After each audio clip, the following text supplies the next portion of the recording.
Blake, what church comes to mind when I say most well-known churches in America? Well, you know the church that's on every corner. Church's Chicken. Welcome to the Church Gear Podcast, where we pull the tech director out of the booth and onto the stage to share the most outlandish stories and hidden wisdom from the tech trenches. And now, here are your hosts. I'm your host, Blake Hodges, the only guy at Church Gear to have accidentally maced himself in the face. And I'm here with my other co-host of the Church Gear Podcast, a man who definitely knows the difference between perfume and mace, Toby Walters. You've seriously maced yourself in the face?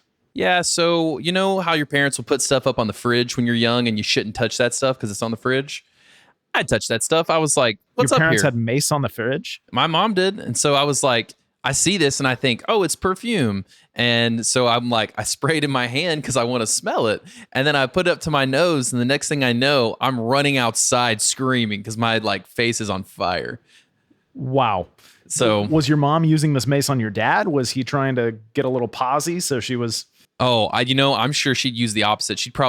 They're wild animals. She'd probably use some, what's it called? Pheromones, actually, the reverse. You just put out on our podcast that your parents are wild animals. Hey, my parents are proudly still in love. And I love that. They're, they old and they still love each other. Wow. I feel like we desperately need a transition here. So let me get back to the opening ask of most well-known churches in America. So I don't know that this has necessarily changed, but 10 or 15 years ago on Sunday morning, I think it was ABC or CBS, one of the networks, you'd have Joel Osteen followed by Ed Young Jr. And so in my mind, these were the biggest churches in America, Lakewood and Fellowship. So it was 10, 12 years ago.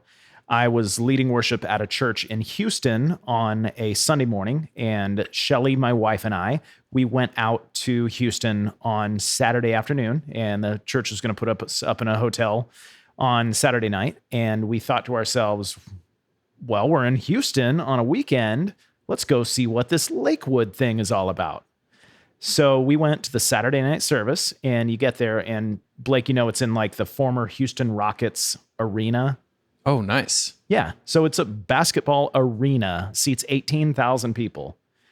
So we get there, and of course there's, hundreds of people milling about, and it's a little confusing to know where to go. Sounds like you might be at Disneyland. A little bit. That'd be Saddleback. But yeah, this would be kind of like Tomorrowland. Okay. So there are all these people in gold jackets. And you assume, okay, the people in gold jackets must be, the ushers or the helpers or something like that. I would assume they're the NFL Hall of Fame members because they get a gold jacket, but... celebrities in Houston might be there.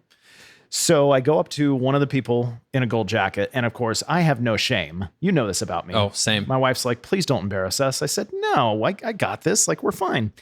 And so I go up to one of them and I say, hey, we've never been here before. What do we do? And this person, I felt like, we had told them we won the lottery. They were so excited. They said, whoa, hold on, let me get on the radio. So they pull out their walkie-talkie. And do you even know what a walkie-talkie is, Blake? Yeah, it's like a box that you talk into. Wow. It's like a big phone. It's a chunky phone. Sure, we'll call it that.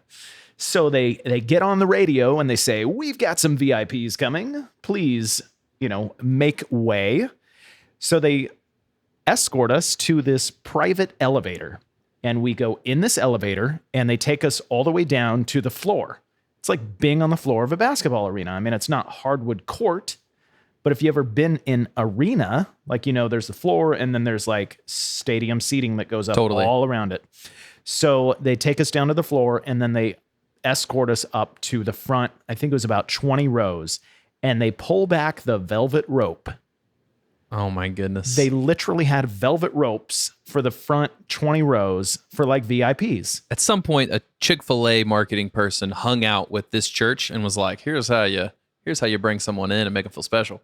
They did that for sure. So they pull back the velvet ropes. They escort us to the third or fourth row. They find 2 seats right there and they say, here you go. And so we sit down, and it's maybe 15 minutes before the service is starting. And I kid you not, you said Disneyland. There are literally families taking photos in front of the stage. No. Yes. No. So it was, it was very much what you see on TV with Lakewood. It was, an incredibly done service. The music was totally over the top and perfect. And then Osteen and his wife did a message together, and it was very Osteen style. So, all opinions aside, it was exactly what you would expect, watching it on TV and then experiencing it in real life.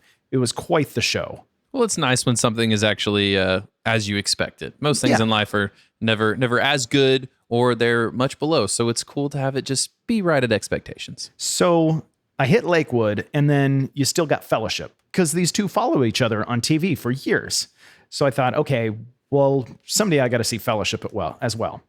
So it didn't end up being a weekend service, but Fellowship called up Church Gear. No way. Like 3 or 4 months ago, and said, hey, we've got all this gear, like churches sometimes do with church gear. And did they keep that gear behind a velvet rope that they had to? They did not. Oh, darn it. So some of the fun things I knew about Fellowship, my family lives in Dallas-Fort Worth area, so I've actually driven by the campus on the freeway several times. But I remember there were stories that Ed Young Jr. had. I know he has a clothing line, but I think it was a Corvette at some point that he drove onto stage, and was part of his message on a Sunday morning was a real Corvette. Talk about going big. Yes. So we, Church Gear is actually Charlie and I, our Texas guy. We show up at Fellowship Church, and the first thing we do is walk through their shipping and receiving area. And as we're walking through, they have all their UPS packages sitting there. And one of them caught my eye because it looked familiar. Oh, did it have something beautiful on it? Blake, you're the brand guy. What comes on our packages? It has our Church Gear branded packing tape that I love so much. So I'm walking through Fellowship's shipping and receiving area, and there's a Church Gear box sitting there. And I'm so confused because we're there to buy their gear. But apparently they had already bought gear from us. We had shipped it, and it was sitting there in their receiving pile. So are you telling me that our gear box was very easily identifiable? Yes, it was. All right, give me a raise. Great, keep going. going. That's right. Wrong. Wait, no, you're fired. Give Chris a raise because he put that tape on there. But it was so cool getting, and I'm excited to talk about this on this episode, but they gave us such a proud tour of their facilities and their production setup. And what they just kept going to over and over and over again is we don't spend unnecessary money on things we don't need. We want to be good stewards of the funds we've got. And so, we've still got our original camera package, HD, from 2002. Nice. We don't need to go 4K. It's unnecessary. So it was very surprising to go to a place that you assume is one of the biggest and richest churches in America, who is actually very frugal and responsible in their production gear purchases. That is so refreshing. Well, speaking of being refreshed, I'd like to refresh y'all's ears with a different voice than ours, the audio engineer herself, Alexa Ross. Alexa, welcome to the podcast. Hi, guys. How are you? It's good to have you on. So where are you recording from? So I am actually in our broadcast area. So this is one of the areas that I mix from on the weekends and goes to our campuses and goes to our FC Live stream. So I'm in our broadcast studio. And Blake didn't even mention it, but you are at Fellowship Church in Grapevine. I was leading there. Yeah. So, Alexa, are you allowed to lie at church? Because I'm about to ask you to lie to us. Oh, dear. All right. Which I determined when I was a janitor at a church in high school that if you commit a sin in church, it's a double sin. So I do apologize for that. But oh, boy. I'm going to read your truth and a lie. Me and Toby will make a guess. When we say we've locked it in, you'll let us know what the real lie is. Sound good? I'm ready.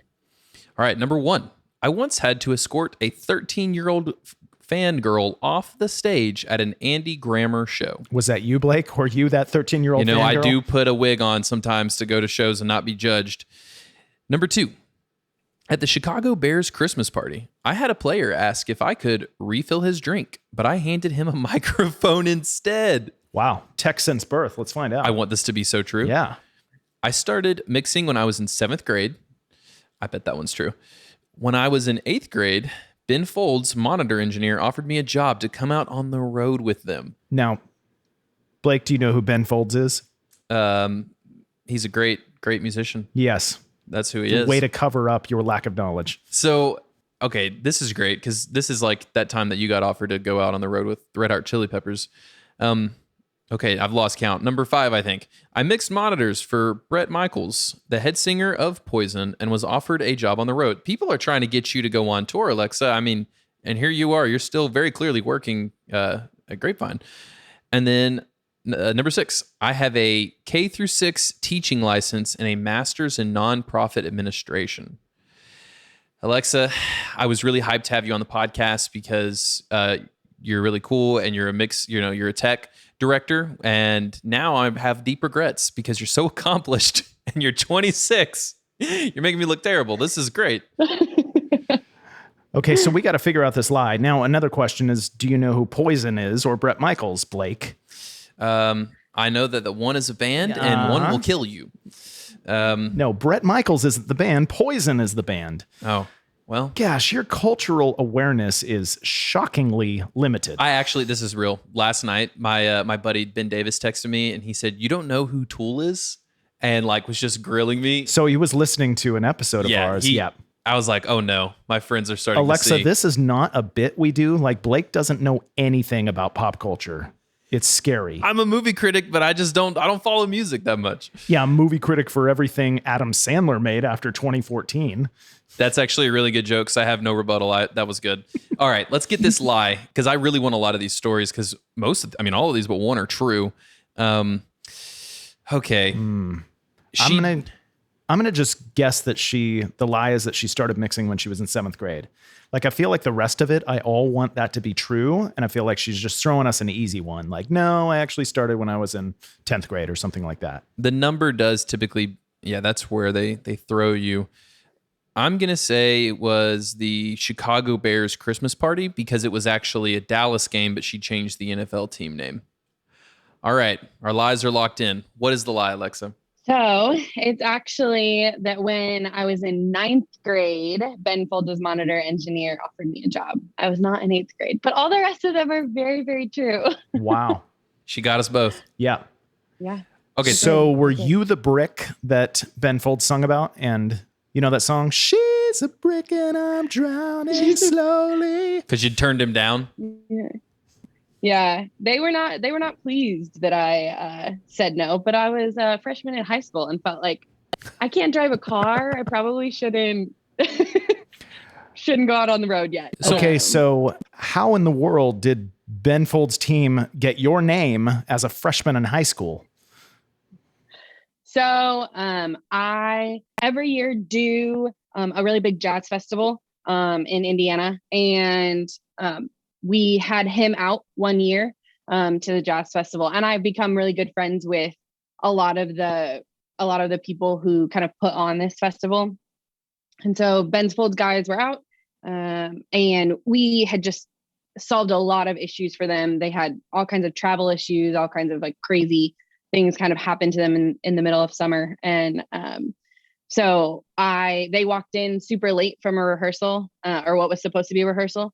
And I had everything set up and ready to go, and their show files ready to load. And I was like, why don't y'all go get something to eat in the green room? I'll load your show files and get everything set. And you could tell they were all antsy because they needed, they were ready to go. And I sent them off to the green room and I was like, no, seriously, go get a drink of water, take a deep breath. You've had a trip getting here. I got them all set. They came back out about 20 minutes later. And things were spot on, which I guess never happens. And so I spent most of the afternoon, kind of hanging out with them and attending to all their little things. And at the end of the night, their current monitor engineer was like, hey, I don't know, what your plans are. I want to retire in the next year. Would you be interested in taking over for me? And it was at that point that I told him I was a freshman in high school, and he was like, oh, so you want to come out on the road? And I was like, I don't know. Let me talk to my dad. I called my dad and I was like, Dad, Ben Folds guy just offered me a job. And he was like, okay, I'll be in there in a minute, whatever. And so they talked for a while. And then things kind of never panned out. And I didn't end up going out on the road with them, but it was just super cool. Ben Folds, seriously? Okay, so we've got a lot of questions for you, but man, on this, like these lies or these truths, I got to get some more info. So you were tempted to go out on the road a lot of times, but you never did. So, and you still haven't. So I guess, being a church tech is probably just more enjoyable for you than, like, the road doesn't tempt you then. So it's a funny space to be in. My dad owns a production company. And so I grew up doing this. I got into engineering because I wanted to hang out with my dad. And so I was like, oh, let me learn how to run sound. So I got to spend time with him while we did that. And so I've had all of these offers, but we do a lot of really cool shows. What I love is that we don't do the same thing every weekend. So that's like the draw of not going on the road, is that it's the same show every night, for 7 weeks. And yeah, you get to see a lot of cool places, but I would rather do in a week, I'd rather do 7 different shows in 7 different places, and get to experience different content and experience different places, rather than do the same thing. So you love the challenge. Always. Oh, I love it. Yes. Okay. One last thing before we get to her interview questions. So you handed a Chicago Bears player a mic instead of a drink. Like how boss did you feel? How old were you when you did that? So I was in 11th grade when I did that. I had driven up. I know one of the former players, and so he called me and was like, "Hey, we want to do this Christmas party. Can you come up and do it? You've taken care of me with all these other things." I was, yeah, sure, we'll come up. So we go to this country club somewhere in a very nice part of Chicago, and he was performing, because he's a rapper, and so he was performing at the Christmas party, and it was just one of these I was kind of hanging out over in the corner, didn't really want to be super involved, kind of sight unseen, right, in my black clothing, right, at this super fancy Christmas party. And this guy was like, "Oh, can I get a new drink?" And I was like, "No, but you can have this." And I handed him a microphone, and he was like, "Oh, I don't want that." Okay.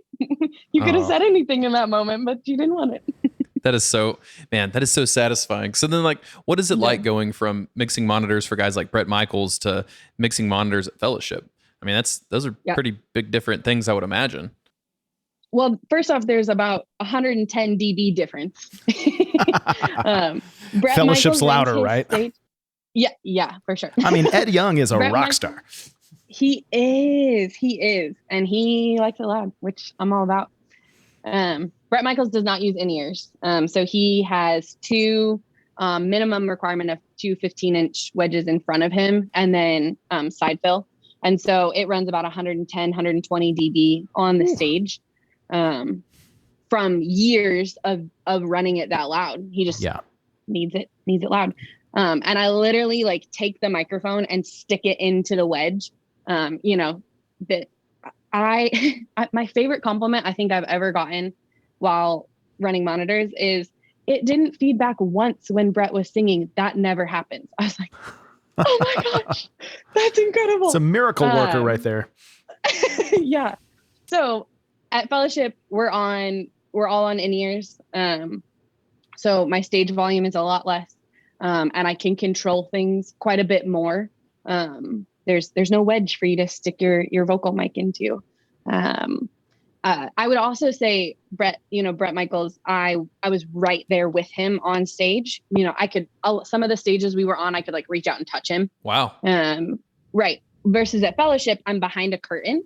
And that has been super challenging, because I'm used to being in line of sight at all times. And so now, musicians having to come back and talk to me has been pretty hard, just in that communication, because that's what I do really, really well. I get, comments all the time about I've never had an engineer look at me the whole time. I do not take my eyes off the stage. And I can't do that at Fellowship. So we've had to learn different ways to communicate and different ways to get people, what they need so that they can lead worship the way that they need to, so that we can have a congregation that can engage in worship the way that they need to. So I remember seeing your monitor world at Fellowship. And so you were still working on the trusty old PM1D. Yeah. Old Faithful. Yep. We've got a couple of those in the shop. Is your heart still with the PM1D, or are you thinking like, when can we get something new? Yeah. Okay.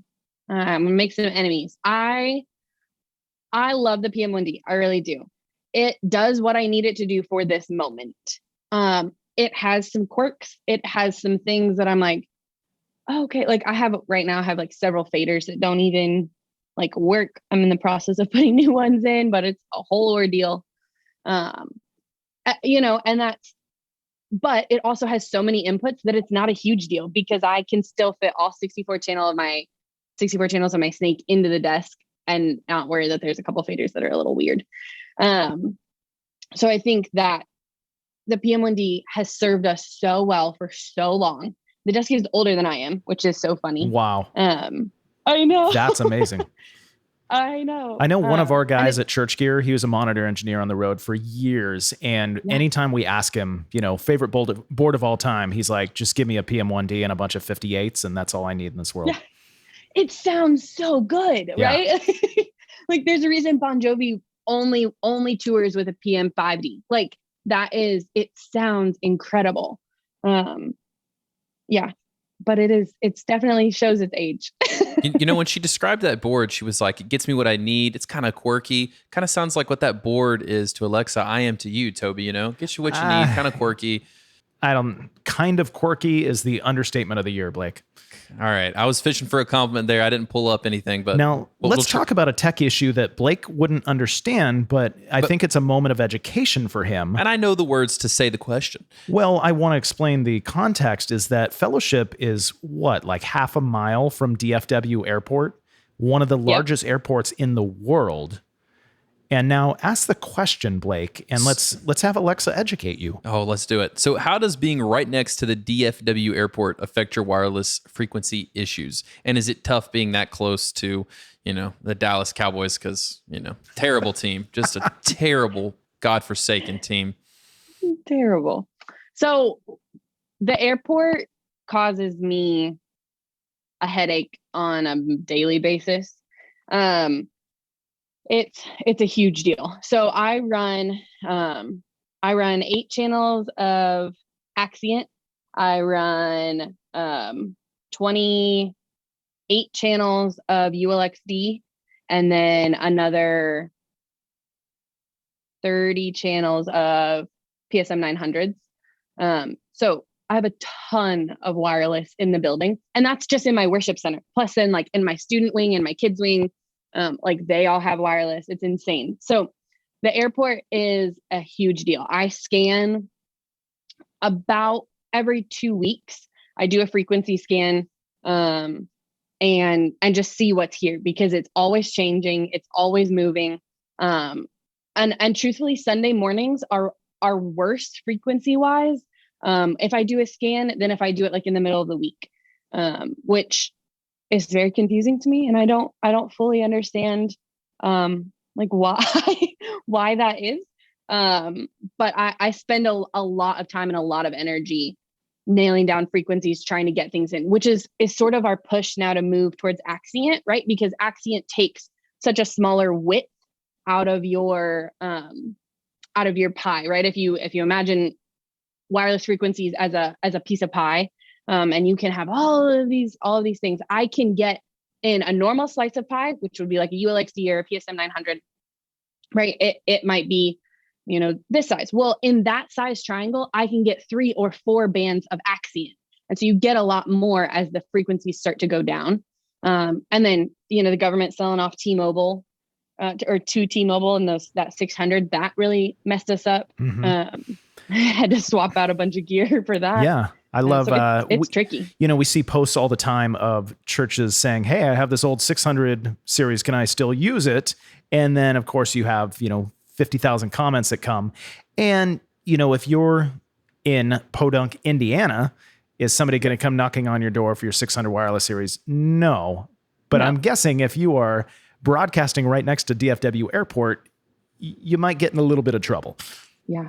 Yeah, I guess that's tough. That's a tough technical issue. Also, I'm a Washington Commanders, whatever they're calling them, fan by birth. So that's what the comment was from. Are you a Dallas Cowboys fan being in the area? She's a Bears fan if she was at the Christmas party. I don't follow It's called follow football. sports, which is funny, but I don't. I thought she was about to say, I don't really follow sport ball. Oh, no, that was great. Okay, actually, I'd really like to go back to something you said earlier. You mentioned how you were always like locking eye contact as a monitor engineer, and that was really helpful. Now that you can't at church, and you said you found ways to overcome that, what's been a way or two that y'all have continued communication when you can't, have eye contact? Yeah, so we do a couple of different things. We do a band rehearsal that I spend a lot of my time out on the stage, and my band members have talkbacks, so they can talk to me, and those are in my ears at all times. So they can talk to me. Do they whenever, have to even say their service. name? Like, hey, Alexa, this is Bob. Please turn up my. So it's a great question. When we first started, yes, Because if I you couldn't can't see differentiate them. Right. I couldn't differentiate their voices. I now 90% of the time can differentiate their voice enough. But I'm like training up a new monitor volunteer. And so I've had to coach them again of like, remember this, you need to either tell me what instrument you play or like what your name is, so that we can keep in communication. So that has been really, really helpful. We use OptiGate. So they are little add-ons to the end of your SM58s, or any microphone. What it does is it turns it off. It's literally a gate that does it on its own. And then as you stand in front of it, or put like a piece of paper in front of it or whatever, it opens. So those have been really, really helpful for us. And then for a musician or for our vocalists, there's this constant kind of back and forth. We leave the curtain open during rehearsal. And so our vocalists come back and forth, walk back, and will talk to me, and then we'll go back out. And if we get new vocalists, it's a reminder of like, I'm not a mind reader. I don't know what you like. I'm going to guess the best that I can, but you need to come back and tell me. Like, that's been a huge ongoing conversation with a lot of our vocalists, especially ones that are not on staff, of, hey, I need to know what you like, and I want to help you, and I'm here to help you, and I'm here to make sure that you have like the best experience you can. And so you gotta come and talk to me. You gotta pick up that walkie-talkie and tell me.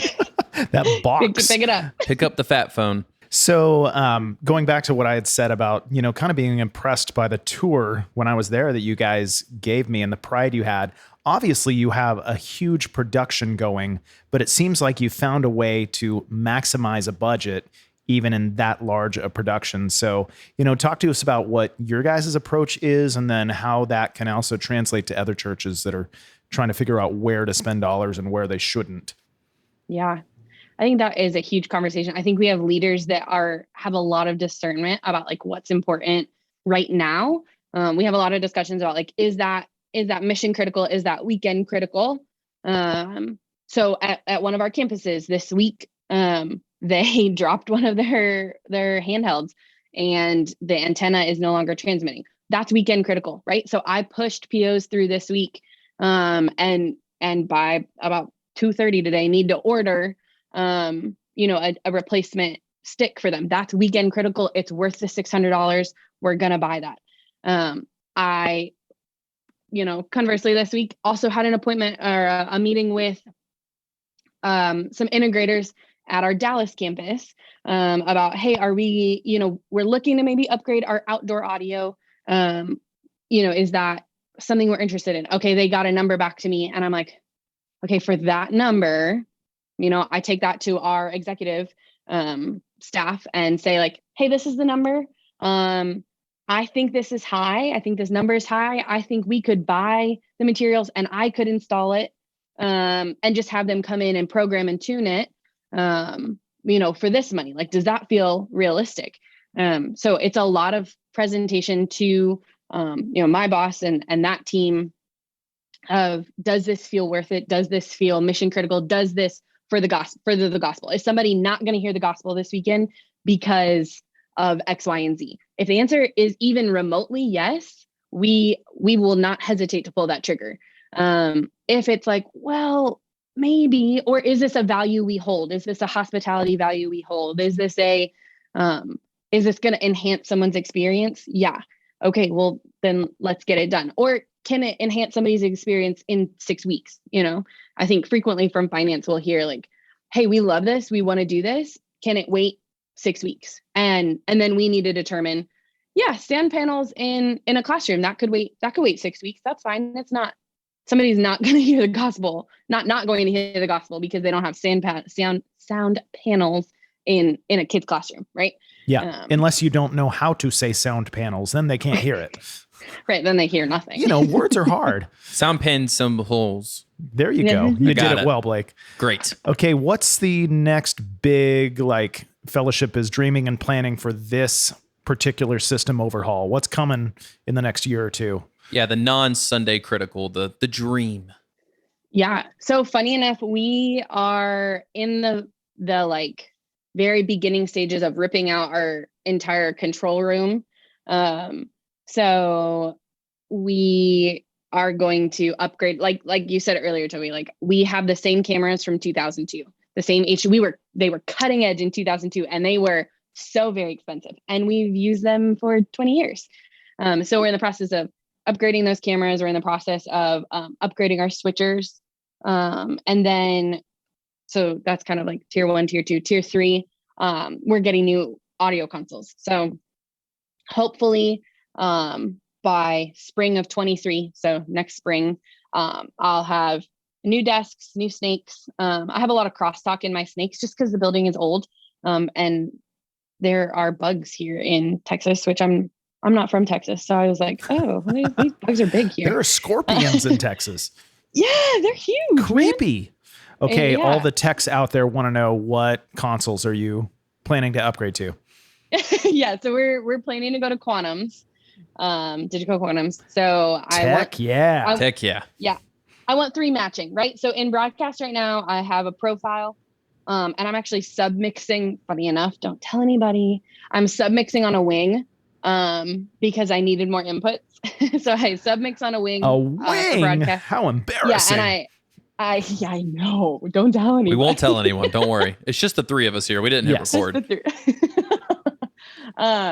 And then out at front of house, I have a D show. And then down at monitors, I have PM1B. So I would love to have 3 matching consoles. And then a snake. That's a big deal right now. There are snakes in Texas. I have a ton of crosstalk on our snake. I know, they're huge too, right? Just another reason. So we just have a ton. Ooh, have to go to Texas. That's scary. And okay. I remember you were showing me, was it like the broadcast mix room where you guys have all the the high end, studio preamps and compressors and EQs, but now it's basically just plugins that you're using anymore. Yeah. Yeah. I still have the gear. I'm standing in front of it actually. We still have it. I would love to get back to the point of using it. The problem is I don't have people who know how to use it. And so it's this catch-22 of I can give you this plugin that will just, fix X, Y, and Z, or I can show you how to dial all these knobs and, make sure everything's warmed up. That's a whole different art. It truly is. So speaking of training people, sometimes it can go badly and then you can have an oh crap moment.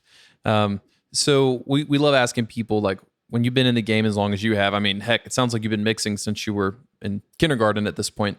You have a moment in the live sound environment where something goes off the rails, whether it was on tour, whether it was at church, whether it was your fault, someone else's fault you want to throw under the bus, or leave their name off entirely. We would just love to hear some live sound, oh no, moments from you.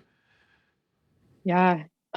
So I was asking the team yesterday. I was like, no, I can't think of any you should know, I can't remember things. My memory is not great. So I had to reach out to my dad and I was like, what do you think? Well, and because all your shows I would presume have been perfect. You haven't had any of these moments. It's probably had to borrow someone else's moment. Right? Yeah. So I'm going to tell you a story about someone else's moment because Great. I love it. Throw them under the bus. So one of our sweet little interns, he's not little at all. He's going to be a senior in college this year. He was down at our PM1D, and PM1D again is funky, it's quirky. We love her dearly. But he somehow had turned off the global recall and recalled like the initialization scene.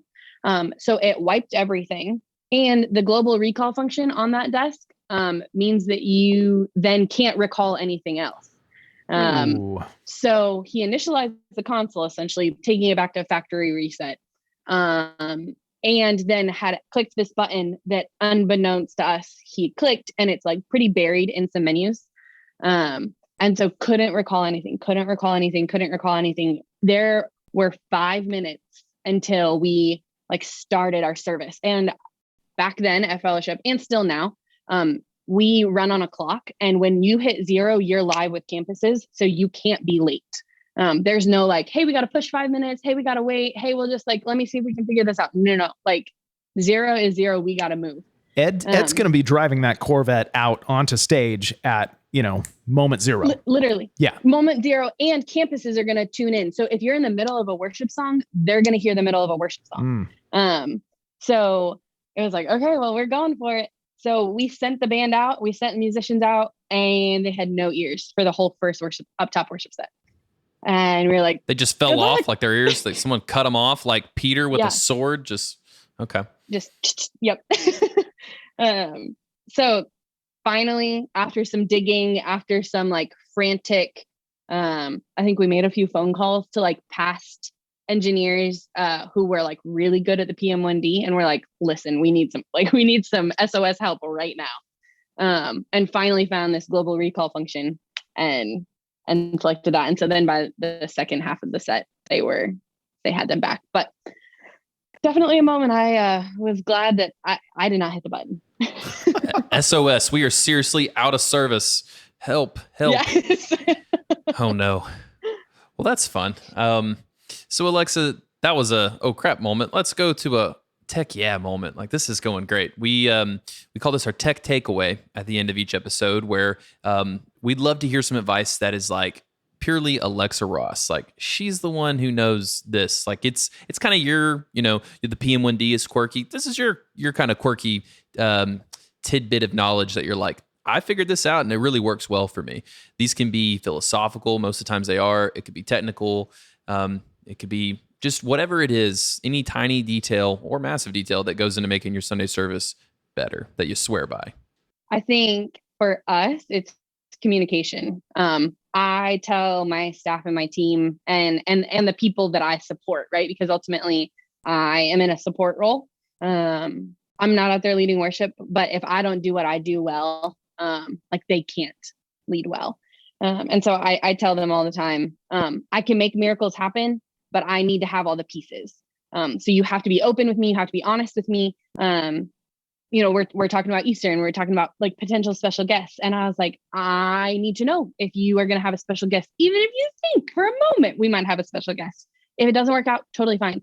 But I need to see all the cards. I need to see all the pieces.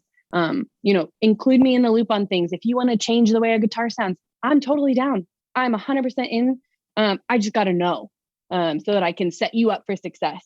Help me. It's one of those help me, help you kind of mantras, I think is massive. And so, even at some of these smaller churches, pressing your worship leader, pressing your worship coordinator. Hey, what are we doing this weekend? How can I better support you? Oh, you want to add a guitar this week? Yeah, let's go for it. Let's give it a shot. Right. It's worth trying. It's worth the risk. It's worth the ask.